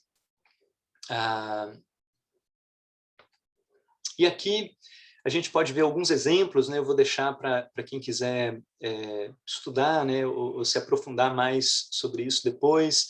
Pessoas que tiveram um relacionamento com Deus e foram chamados, né, de amigos de Deus. Né? Abraão, Moisés, Jó, né? Jó, nesse versículo ele fala uma coisa bacana, né, da amizade de Deus abençoando a casa dele. O amigo Lázaro, né, de Jesus, que Jesus ressuscitou. Os discípulos aqui nessa passagem que a gente está lendo. E, por fim, eu queria ressaltar essa conexão entre nós, né? A amizade entre os discípulos, entre as pessoas que estão mais próximas a nós. E esses princípios, né, eles estão aqui nessa passagem, né, que é uma passagem também magnífica da Bíblia, 1 Samuel 23, Davi passou uns 5 anos terríveis, né, da vida dele, basicamente no deserto, vivendo em cavernas, fugindo de Saul, que estava totalmente perturbado. E no meio dessa tensão toda, né, que poderia levar Davi também a uma loucura, né, ou um abandono da sua própria fé no Senhor, nesse período tenso, talvez o pior período da vida de Davi, Jonatas, né, um amigo dele, vai visitá-lo lá no deserto. Jonatas procura, acha Davi, vai ter um tempo com ele lá, e aí a Bíblia diz que Jonatas foi falar com Davi e o ajudou a encontrar forças em Deus. É isso que uma verdadeira amizade faz. Ajuda um ao outro a encontrar forças em Deus. A verdadeira amizade aponta para Cristo, que é quem nos ama, que é com quem a gente tem a nossa principal amizade, o nosso principal relacionamento, ou devemos ter. Jonatas fala para Davi, não tenha medo, você será o rei de Israel, Deus ungiu você, você sabe disso, eu serei o segundo em comando, você será o rei. A verdadeira amizade, ela faz isso, ela quer levantar o amigo, ela quer que o amigo ou a amiga brilhe cada vez mais e glorifique cada vez mais com os dons, com os talentos, com a servidão ao próximo. A verdadeira amizade não é competitiva, não fica brigando para ver quem é o melhor, como os discípulos estavam fazendo, né? Como a gente viu no encontro passado. A Bíblia fala que eles fizeram um acordo ali perante o Senhor, né? A verdadeira amizade é alicerçada nesse pacto, nessa aliança, nesse compromisso, primeiro entre cada um de nós com Deus, e depois o compromisso de nós servirmos uns aos outros. E no final a Bíblia fala, Jonatas foi para casa, Davi continuou na dureza dele lá no deserto, mas havia liberdade, não havia um sentimento de posse, né? Não, você tem que ficar, se você é meu amigo mesmo, você vai estar aqui comigo no deserto ou coisa parecida. Não, tinha liberdade para se ir, para se vir, né? Para se fazer as coisas que fossem necessárias. Irmãos, é isso. Muito obrigado. Chegamos ao nosso final aqui do segundo encontro. Quero muito encorajar você a refletir sobre essa mensagem. Não deixa que isso seja apenas palavras aos seus ouvidos, né, aqui nesse momento. Internaliza, né? Separa tempos para refletir naquilo que mais o Espírito de Deus chamou a sua atenção em todos esses textos, né, em todas essas mensagens. E compartilhe com uma pessoa, isso ajuda a gente a amadurecer a mensagem e, ao mesmo tempo, a gente leva a bênção de Deus, da palavra de Deus, para outras pessoas. Quero te convidar para a gente estar juntos no próximo encontro, a gente vai falar sobre o Espírito Santo, né, o Espírito da Verdade. Paro aqui a apresentação, volto para o Bruno, para que a gente tenha um tempinho aqui para batermos um papo. Muito obrigado pela atenção aí, pela disposição de todo mundo. Obrigado. Muito obrigado, Denilson. Excelente aula. Nossa, que maravilha. Quanta coisa boa que a gente ouviu essa noite. Eu vou deixar aberto, então, para quem quiser fazer perguntas, compartilhar qualquer reflexão, fique à vontade, tá bom? Faça como a Elson, a gente pode erguer as mãozinhas, tá? Se você fizer pergunta aqui no chat, eu vou organizando, e daí a gente vai coordenando as falas, tá? Então vai lá, Elson. Boa noite. Obrigado, Bruno. Obrigado, Denilson, pela aula. É muito inspiradora, né? E o legal é porque a gente tem tanta coisa para observar, né, nos evangelhos que nos falta atenção, né, para se atentar a essas coisas. E o eu sou, né, os eu sous que Jesus falou, né, nos impressiona demais. E eu fui dar uma leve pesquisada e ele fala pelo menos 7 vezes, né? E uma das que o Denilson não mencionou foi que ele falou: eu sou manso e humilde de coração, né? E ele declara que o jugo dele é suave. Isso também é especial demais, né? Porque Jesus não põe peso nenhum nos ombros de ninguém. E tá sempre trazendo leveza, né? Eu sou seu amigo, né? Tudo que eu tenho ouvido de meu pai, eu tenho dito a vocês. Isso foi uma observação que eu fiz, achei muito especial. Muito obrigado. Obrigado, Elson, pelo comentário aí. De fato, é isso mesmo, né? Isso é uma coisa impressionante, assim, que eu acho na vida cristã, porque há um jugo, né? Isso Jesus não esconde, né? E esse jugo é o compromisso, né? A própria aliança que ele firma conosco, como a gente falou, a nova aliança, né? Nos chama a um compromisso, né? É um compromisso com Deus, com Cristo. Mas, ao mesmo tempo, isso é leve, porque a base, né, de todas essas coisas é o relacionamento, né? É o amor. Então, a partir do momento que a gente entende que Cristo nos ama e nós retribuímos com esse amor, né, no mesmo né, nunca no mesmo nível, né, mas da mesma natureza, né, com a mesma qualidade, assim, natureza mesmo, isso faz toda a diferença, né? Não foi fácil para Cristo, né, que pagou o preço, né? A aliança com Deus é assim, né? A aliança, Deus ele cumpre a parte dele e cumpre a nossa parte, né? Porque a gente não consegue cumprir com perfeição a nossa parte da aliança. É isso que Cristo fez, né? Então, o jugo sobre Cristo foi muito pesado, né? Mas é impressionante, né, o que Hebreus fala, né? Pela alegria que lhe estava proposta, ele suportou a cruz, suportou a humilhação, suportou a vergonha. Então, há um relacionamento, né? Uma conexão que é essa demonstrada do galho para com a videira, que torna as coisas possíveis de serem feitas, né? Que a gente muitas vezes vai se sacrificar por Deus, uns pelos outros, mas com segurança e com alegria, porque vem do Espírito, né? Vem de algo muito mais profundo que não é desse mundo, né? Então isso é maravilhoso, assim, a gente pensar, e mais do que pensar, a gente viver, né? Viver a vida cristã com esse dinamismo, né? E com essa base. Obrigado aí por compartilhar os seus pensamentos. Então, antes do William falar, é só um comentário aqui do chat para a gente ir dosando, né? Muitos agradecimentos, né, dos irmãos, das irmãs.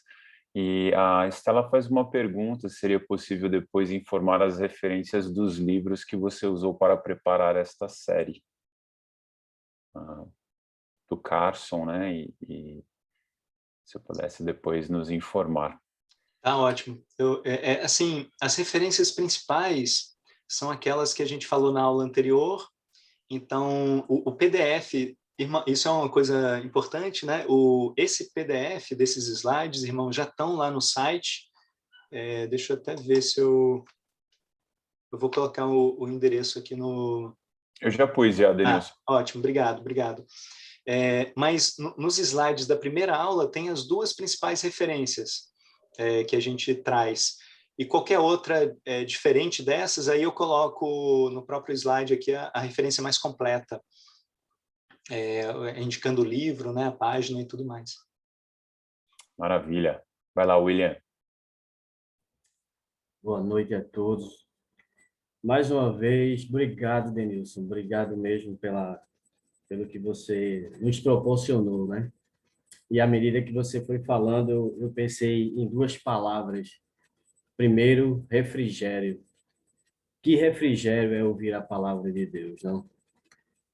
Que privilégio é conhecer o plano perfeito de salvação de Deus para nós. É algo impressionante, né? E à medida que você foi falando, eu fui lembrando de Hebreus 1:3, né? Que diz que Jesus Cristo, ele é o esplendor da glória e a expressão exata do seu ser, né? Sustentando tudo que há pela palavra do seu poder. É a esse Jesus que nós servimos. É exatamente a esse Jesus que nós temos a oportunidade de momentos assim conhecer, né, de uma forma profunda. E eu fico imaginando assim, só fazendo uma analogia à medida que você estava compartilhando, assim, uma analogia de que Deus sendo pai, nós sendo filhos, de você imaginar a gente estar num quarto cheio de bagunça e que o pai entra, Deus tem essa postura, né? Dizer, filho, arrume seu quarto para ficar organizado, para ficar tudo certinho, para você poder brincar. Tá certo? Tem 10 brinquedos aqui que estão desorganizados. Organiza aí, papai vai sair, né? E aí a gente, na nossa limitação, como você acabou de falar, na nossa limitação de fazer as coisas, ou até mesmo às vezes preguiça, eu só arrumei 3. E aí o pai volta, né? Nosso Deus. Filho, você arrumou 3, que incrível, que maravilha. Ainda faltam 7. Vamos lá, eu tenho certeza que você consegue. É essa a postura do nosso Deus. Eu coloco aí os brinquedos como os nossos pecados, né? Nossa limitação. Deus, a cada dia, a cada momento, vai com que a gente organize e retire exatamente os pecados de nossa vida, e aí cada vez mais ele vai se revelando para nós de uma forma incrível, né? Nós, humanamente, nós não somos assim, né? nós cobramos, às vezes, muito dos nossos filhos, né? Severidade. Por que não organizou os 10? Né? Deus não é assim, né? Deus é firme nas suas palavras, mas, ao mesmo tempo, é muito amoroso. E é exatamente isso. É esse Deus que nós servimos. É a esse Cristo que nós conhecemos, o esplendor da glória de Deus, né? Muito obrigado, Denilson, pela essa oportunidade de ouvir essa aula. Obrigado. Amém. Obrigado, William. Obrigado aí pelos comentários também inspiradores, né? E, sobretudo, assim, eu acho que a palavra de Deus tem uma das funções é essa, né? É nos inspirar, né? É produzir refrigério mesmo para a alma, nos alimentar. E esse é um dos propósitos, né? Que a gente, até como no contexto do Ministério de Ensino, né? Da escola bíblica, né? Nós precisamos de encorajamento, precisamos de inspiração, né? E isso vem quando a gente enxerga numa perspectiva espiritual, né? Enxerga aspectos desse mundo que não é material. E isso quem faz é a Bíblia, né? A Bíblia ela descortina para a gente esse mundo e o Espírito de Deus nos mostra, nos revela isso, né? Então na verdade esse tempo aqui precisa ser um tempo, né, de refrigério, de encorajamento, de inspiração, né? Muito bom, obrigado. Renata Ribeiro? Boa noite, estão me ouvindo? Queria dar boa noite a todos aí, queria agradecer a Denilson de novo aí por essa aula. Eu estou impactada aqui, mas assim, eu anotei muita coisa, sempre gostei muito dessa escritura, e uma coisa que me chamou a atenção, uma não, várias, né? Mas que você falou sobre a poda, né? Algo que, logo no início, né? Você falou de duas coisas ali, de dois papéis que Deus fazia, essa poda que era necessária para que a gente desse fruto, né? E eu fiquei pensando, eu sempre pensei nessa escritura como eu ficava me perguntando por que videira, né? Por que essa árvore que eu já estudei sobre ela, mas a madeira dela não serve muito para nada, né? Só serve para dar fruto, né? Então, esses galhos, nós que somos enxertados ali, a gente só está ali por causa de Cristo, né? E ele veio para abrir isso para nós, né? Dar essa vida. E a gente só consegue receber a seiva, que é aquela, né, o alimento, se a gente estiver conectado a ele. Né? Então, e essa poda, né? Eu fico olhando minhas plantinhas aqui, se a gente não for lá, podar, cuidar, né? Que é o que Deus faz, ela não sobrevive, ela seca. E ele faz isso, né? Para que a gente possa dar esse fruto, esse cuidado, esse amor de Deus. E tudo que você falou, eu achei muito legal que você falou de novo daquela construção da identidade em Deus, né? Que você falou na semana passada. E falou fortemente dessa questão da gente se apropriar disso, né? Que nós somos filhos e filhas de Deus. E muitas vezes a gente esquece disso. A gente não faz parte de algo pequeno, a gente faz parte de algo extraordinário. A gente faz parte de algo transformador, que vai mudar vidas. Muito mais os frutos. Eu sempre, quando você falou dos frutos, a gente ficou aqui discutindo o que era o fruto. E eu falei, o fruto para mim é tudo que a gente produz em Cristo. E foi exatamente o que você falou, uau, né? Tipo, muitas vezes a gente se limitava a achar que o fruto era só alguém que a gente até cobrava uns dos outros isso. Quantos você já batizou, né? Quantos você convidou? Enfim, o fruto é muito além, muito mais do que isso. São as atitudes que você faz para as pessoas que você ama, né? Aquilo que você falou do amor, né? Que nós só amamos porque Ele nos amou e Ele amava Deus porque Deus o amava, e isso vai transbordando. Duas coisas que eu vejo que ninguém toma da gente e que não faz sentido nenhum se a gente tiver e não passar, que é conhecimento e amor. Não faz sentido nenhum ter se a gente não passa, né? Ele só faz sentido se a gente passar. No final você fecha, compartilhe isso com alguém, né? Só faz sentido se a gente passar esse conhecimento, né? Isso é muito legal. E várias coisas você falou aqui que eu anotei, que uma coisa que você falou é tudo que a gente tem, é tudo que a gente deveria pedir, a gente não pede porque não sabe. Isso é demais, né? Aí você dá sentido a tudo. Caramba, é mesmo, isso aqui eu não pedi, mas eu tenho. E coisas que eu pedi que Deus deu muito além do que eu imaginava ou pensava. Né? Deus é incrível. Ele faz coisas extraordinárias. Não tem como, né, a gente ter essa percepção da vida, viver isso e não ter a percepção de que isso é grandioso, né? De que é muito mais do que eu, por exemplo, meu marido, nós estamos aqui em Pernambuco, sozinhos aqui na cidade de Petrolina, né? E a gente veio para cá com o objetivo de ajudar as pessoas a conhecerem a Deus, a salvar a família dele, né? Esse é o sonho dele, é o sonho dele. E aí, chegando aqui, a gente estudou a Bíblia com uma mulher amiga dele de infância, Kiara, que nem é daqui. Olha que coisa que Deus fez, né? Ela estava lá no Ceará. E a gente teve essa oportunidade de estudar a Bíblia através desse canal, né? Mas mesmo assim, ela veio aqui, Deus mudou o coração dela, transformou a vida dela, ela veio até o Pernambuco para ser batizada e Deus fez esse milagre, né? Então, assim, mesmo ela não estando aqui em Pernambuco, e hoje ela já está na Bahia, né? E assim, Deus já fazendo coisas, e quantas pessoas hoje eu vejo, né, que estão conhecendo a Deus através desse canal tecnológico, né?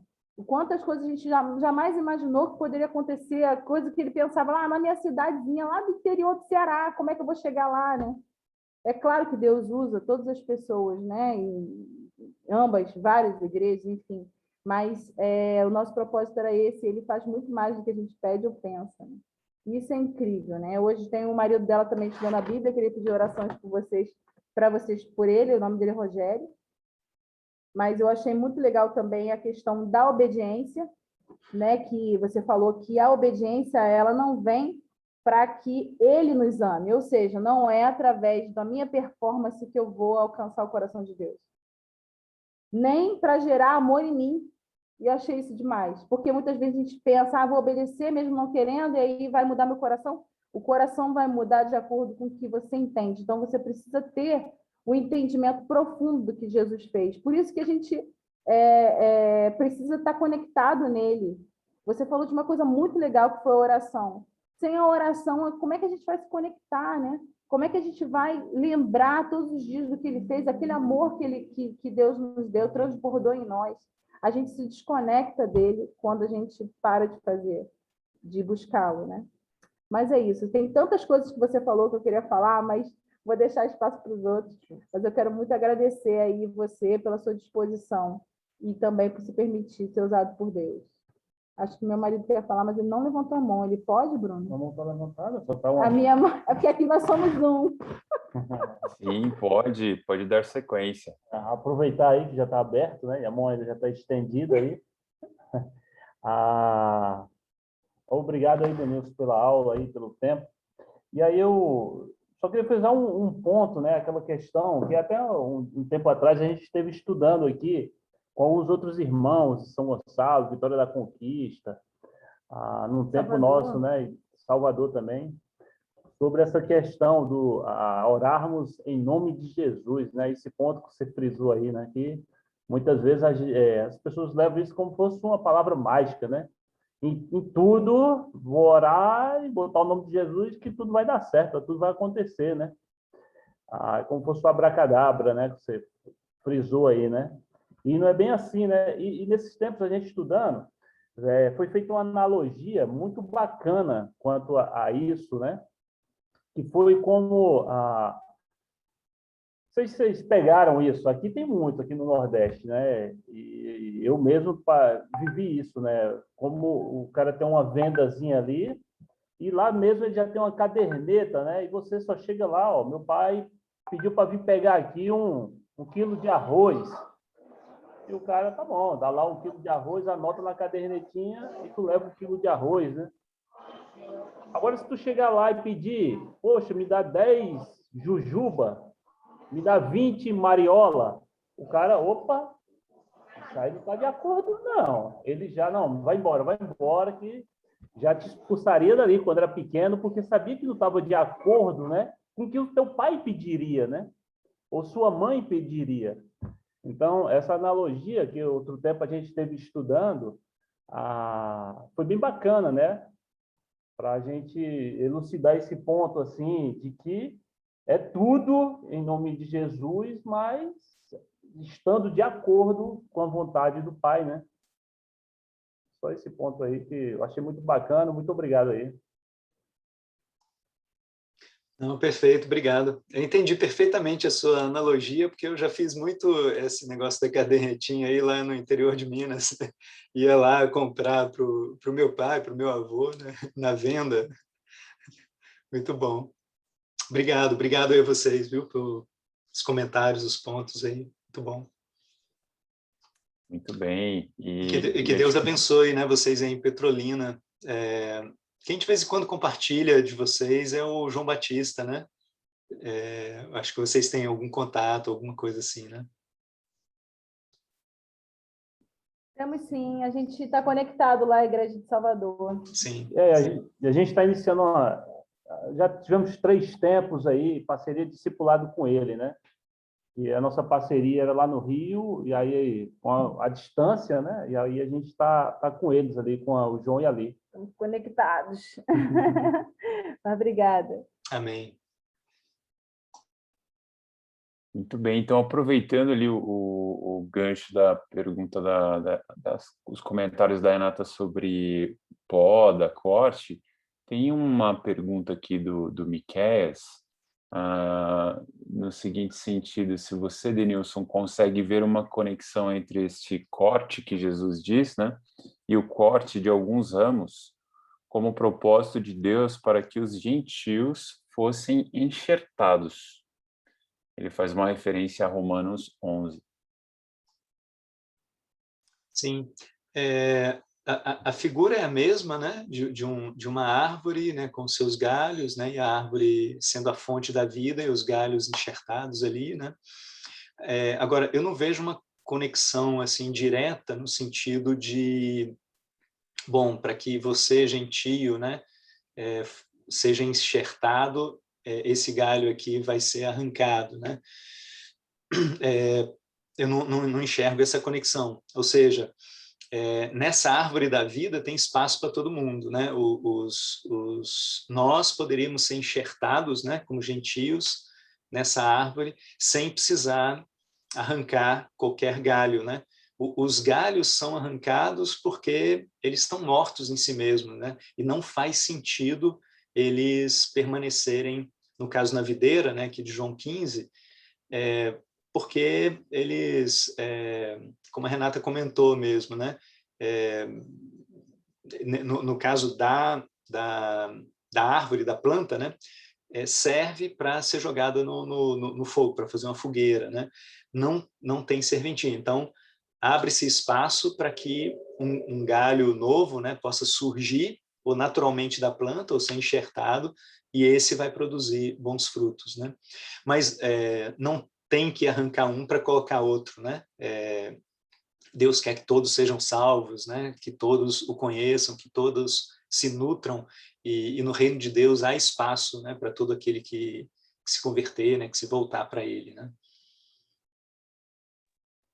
Maravilha. É interessante, até aproveitando, né, Denilson, que é aquela escritura que você compartilhou no Antigo Testamento, que descrevia Israel como videira para o mundo, né? Então, a gente vê a intenção de Deus de usar todos, tanto o povo escolhido quanto os gentios, como parte desse propósito divino dele, né?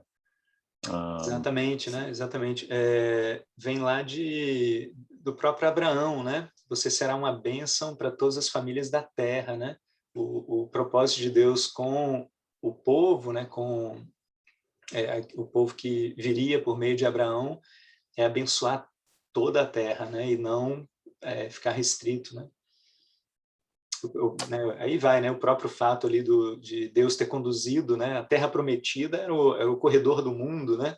Então, a Terra Prometida não era um lugar escondido no deserto, né? Não era o corredor do mundo ali, né? Que ligava aqueles povos do norte ao Egito, né?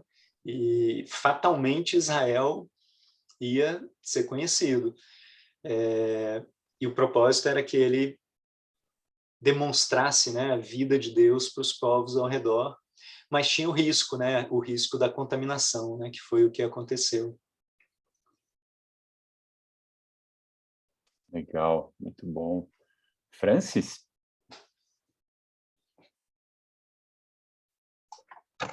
Obrigada.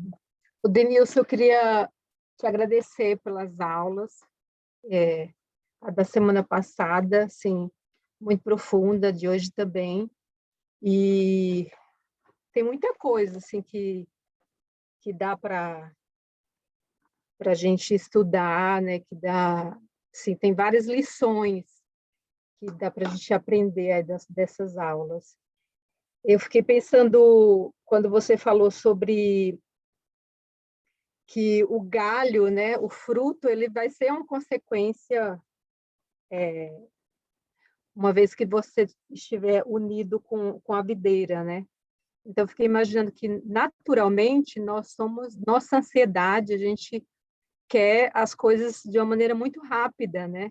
Então, justamente, a gente não tem essa paciência de continuar ali junto da videira. Às vezes, a gente quer resolver a coisa do nosso jeito, a gente quer uma solução rápida. Então, isso, muitas vezes, não dá o fruto como Deus espera, né? Como Ele deseja.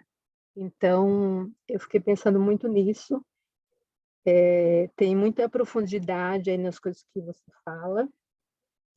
E aí, eu fiquei pensando um ponto, quando você comentou na semana passada também sobre essa coisa de Jesus, essa autoestima, né, de que Jesus ele não tinha que provar nada, assim. Quando eu olho para Jesus, assim, ele me encanta, porque Jesus ele ia lá, ele fazia, os discípulos estavam disputando ali, ele não estava muito preocupado, pegava a toalha e ia servir, então ele não estava muito preocupado com performance, ele ia lá e fazia.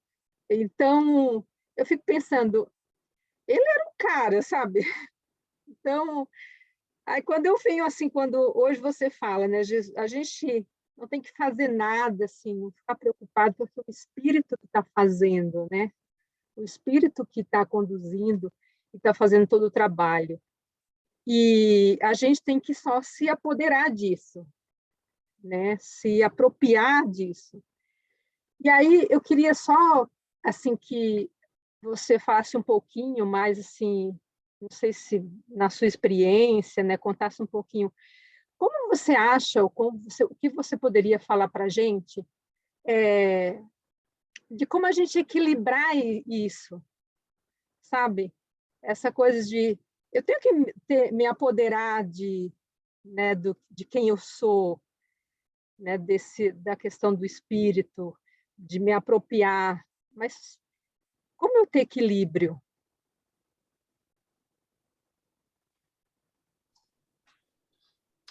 Sei.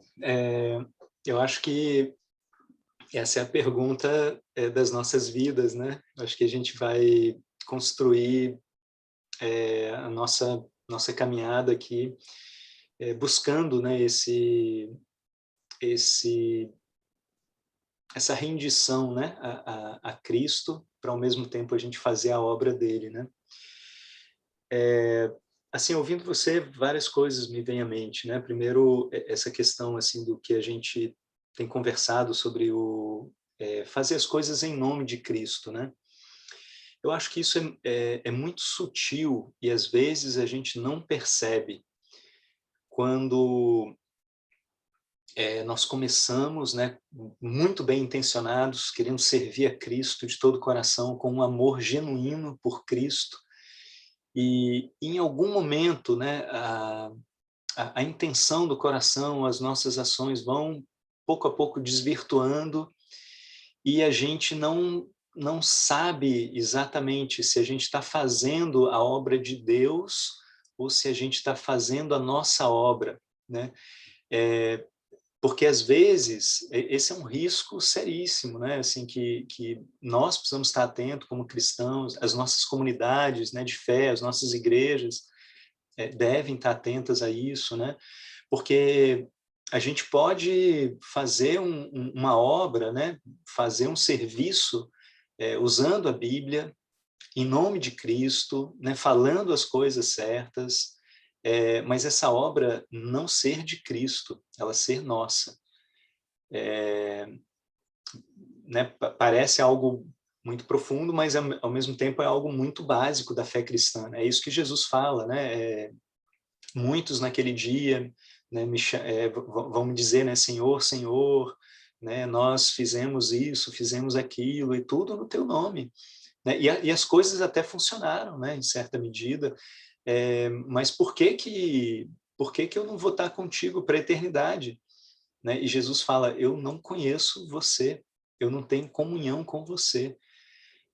Então, toda essa obra realizada, que era uma obra religiosa, né, que tinha uma aparência de obra cristã, de obra de Deus, na verdade não era, né, porque a essência era humana, né, era de uma determinada pessoa, né, não era essencialmente de Cristo, né, e isso vai ficar muito claro, né, um dia, pode estar muito obscuro hoje, tanto nas nossas vidas como nas comunidades, né, mas isso vai ficar muito claro. Então, eu acho que é um risco, assim, muito sério, né, que a gente deve ser sério com isso nas nossas vidas. E aí, assim, eu olhando para trás na minha vida, eu vejo muitas coisas que eu fiz por mim, né, tentando uma obra humana mesmo, né, com aparência de religião ali, né, com aparência de verdade. Eu acho que eu já incorri nesse erro, né, algumas vezes e não estou livre de incorrer novamente. A gente acaba usando o nome de Cristo, né, como não, isso daqui é algo poderoso, né, é algo incrível, é algo que toca as pessoas e eu vou usar para construir a coisa de acordo com o que eu quero, com o que eu vislumbro, né, e, enfim. Mas existe a obra genuína, né, e essa é a obra que Cristo nos chama a fazer, né. E aí, eu penso duas coisas, assim, sabe, que pessoalmente me ajudam, né. Primeiro esse caminhar no aprofundamento da comunhão com Deus. E isso passa, né, por disciplinas espirituais, né, por exercícios espirituais. Tem coisas que podem parecer muito etéreas, né, e que a Bíblia fala sobre isso, mas que precisam ser reais nas nossas vidas, né? Como o testemunho interno do Espírito Santo, né? E é muito bom. Eu sinto uma alegria assim, interior, sabe? Quando até mesmo aqui na igreja de Brasília, né? Na função que Deus me colocou para fazer, a gente tem que tomar uma decisão, né? Às vezes é uma decisão simples, mas se eu paro e pergunto para Deus, Deus, o que a gente deve fazer aqui? E procurando ouvir esse testemunho interno do Espírito, né, nas nossas vidas, por meio da oração, né? E aí é o que a gente falou um pouco sobre a oração aqui. A oração não é a gente apenas, né, expressar a partir da nossa perspectiva para Deus. Deus quer sim que a gente expresse, né? Mas Ele quer nos falar. Né? Tem um Espírito vivo, o mesmo Espírito que habitava em Cristo habita em mim e em você. Né? Isso é poderoso, né?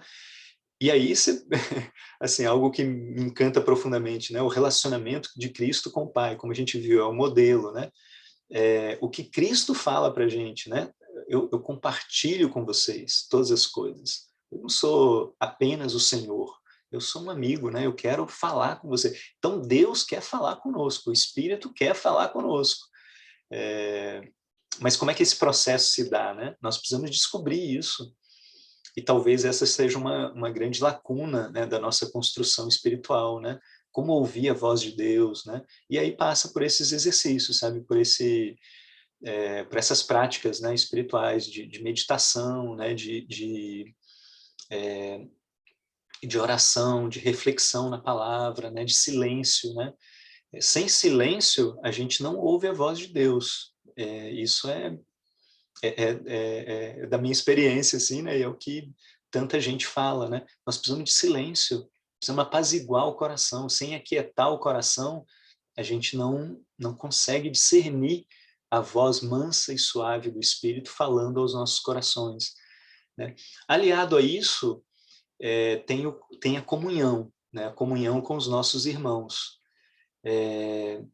Então, por exemplo, se eu acho que algo é do testemunho do Espírito no meu coração, né, na minha vida, né, se eu crio uma convicção, uma certeza, né, de que Deus está mostrando alguma coisa, falando alguma coisa. Se isso produz paz, produz alegria no meu coração e produz transformação de vida, são bons indícios que isso realmente vem do Espírito de Deus. Se aliado com tudo isso, quando eu compartilho com irmãos que estão ao meu redor, né, irmãos e irmãs, e essas pessoas ao meu redor se sentem bem com isso, puxa, isso faz sentido, então é quase certo de que é isso mesmo, é o Espírito falando e se comunicando, né? Mas o Deus vivo habita em nós e ele se comunica conosco, né? Então esses passos assim na vida cristã, né? Eu acho que isso é fundamental, porque ele comunica naquilo que ele quer e ele comunica naquilo que ele também não quer, né? E a gente precisa perceber isso, né?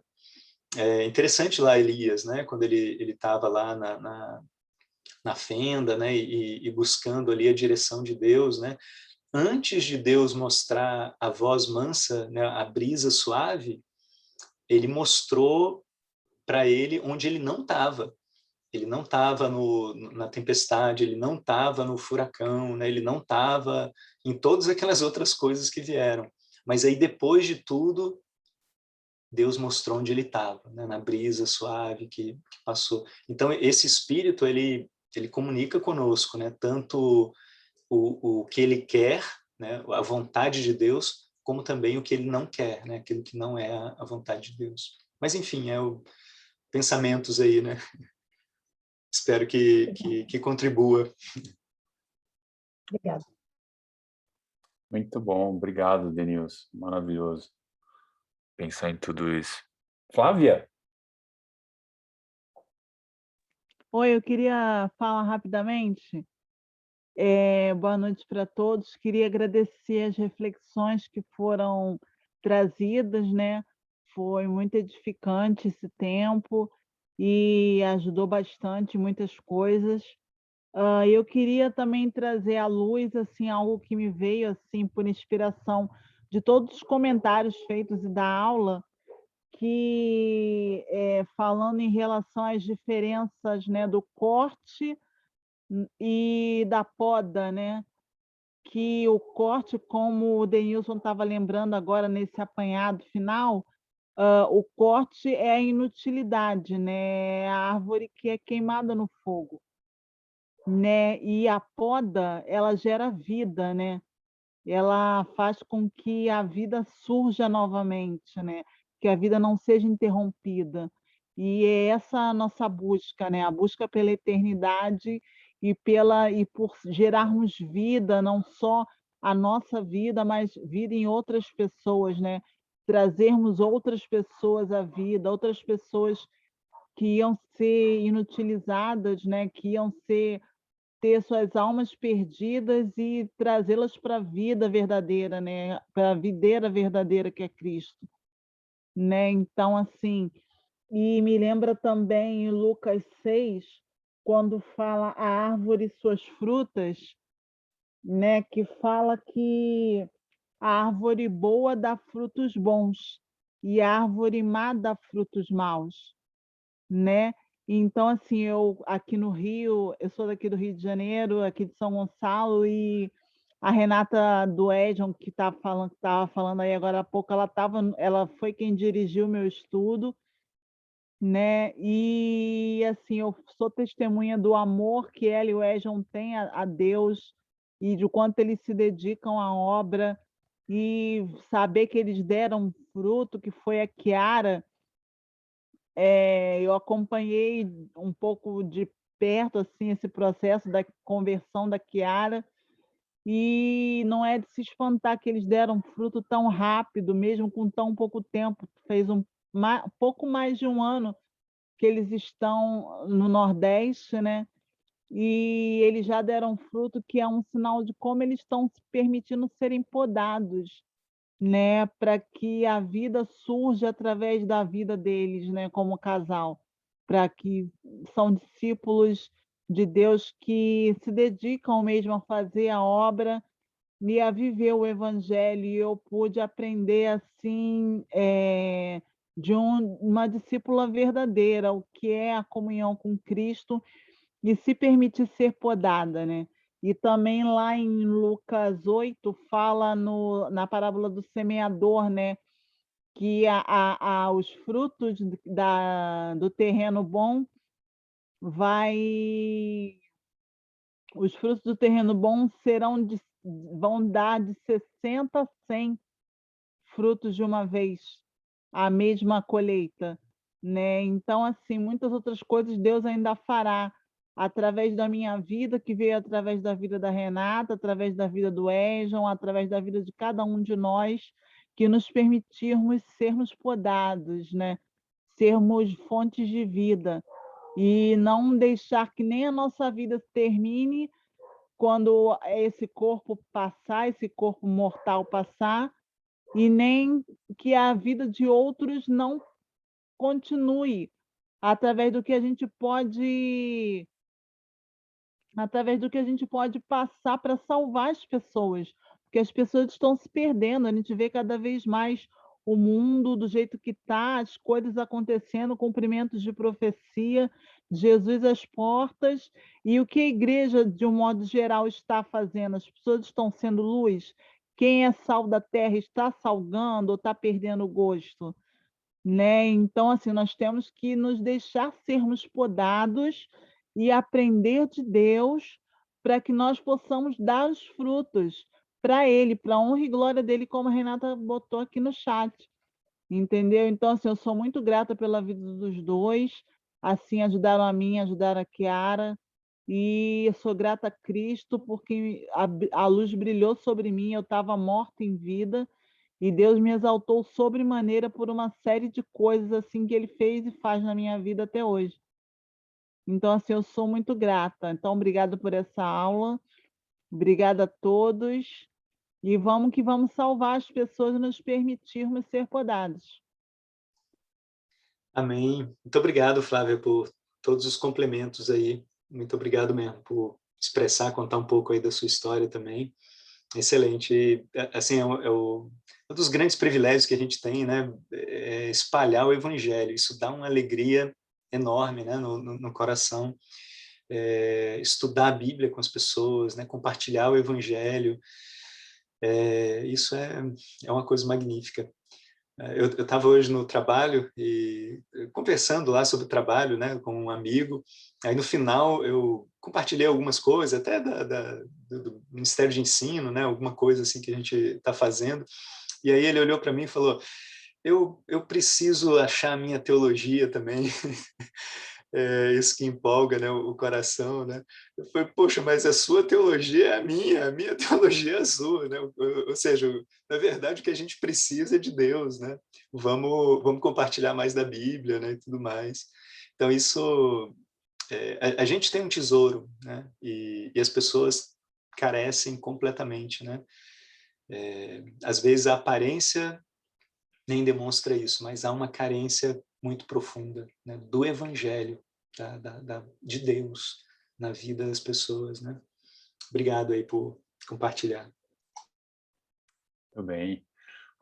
Um comentário que a Flávia fez do corte, né? Se a gente parar para pensar, o corte ele também é a expressão do amor de Deus. Quando a gente pensa em situações quando a gente não gosta muito, que é uma disciplina eclesiástica, a gente não gosta muito disso, né? Porque o processo é doloroso, é desafiante, Mas até isso a gente vê o sinal e a evidência do amor de Deus, porque uma vez que uma pessoa é tirada do convívio da igreja, né, convidada para sair, isso é feito com a esperança de que, fora do corpo, ela ainda venha se arrepender e volte a ser enxertada na videira. Então, até o corte do agricultor demonstra o seu profundo amor por nossas vidas, os ramos, né?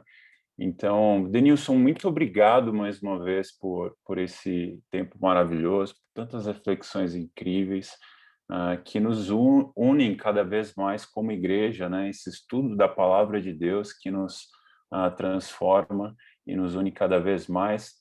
Obrigado a todos os que participaram por terem ficado aqui. A gente está batendo recordes, né? A gente passa das 10, acho que a próxima a gente aguenta até umas 10h30, né, pessoal? Tá muito bom isso.